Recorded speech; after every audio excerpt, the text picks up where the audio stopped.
After 2 months of businesses being shut down, America in a quarantine, I finally got a haircut a few days ago.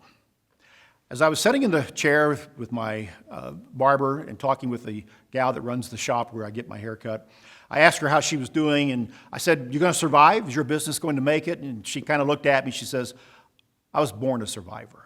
I'm a survivor." And she will. Her clientele's coming back. Now, as we look at what's happening in the larger economy, we already know that there are a lot of restaurants, a lot of small businesses that did not and will not make it through. They will disappear. Even some big retail concerns and other businesses will not come back out of this recent economic crisis.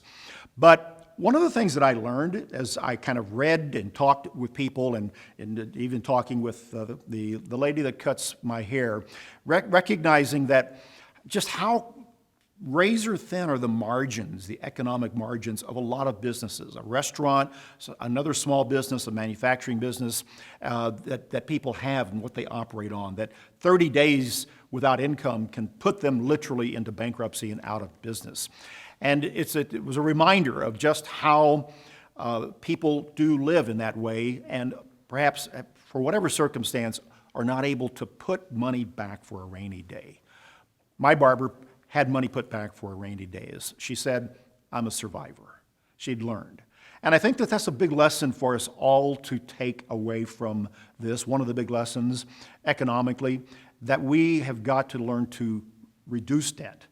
We have got to put money aside for such a time so that when we might lose a job, be laid off, the economy take a turn as it did with this, or even our own health create a problem where we cannot work, we've got a bit of a cushion, a few months to live off of.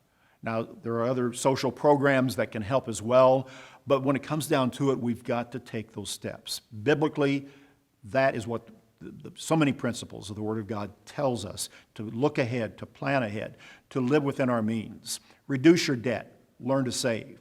I'm again reminded of Proverbs 21 and verse 17, where it says, "He who loves pleasure will be a poor man. He who loves wine and oil will not be rich." Nothing wrong with wine, nothing wrong with oil. But if we live our lives based solely on the pleasure principle and spending everything that comes in quickly without saving, investing, planning ahead, when a downturn comes, when health creates a situation where we can't work, we're going to be in trouble. In fact, we might not survive. And so one of the lessons, I think, for us to take from the recent crisis that we have been in, to reduce our debt, to save, to learn to survive. We all want to be survivors. That's BT Daily. Join us next time.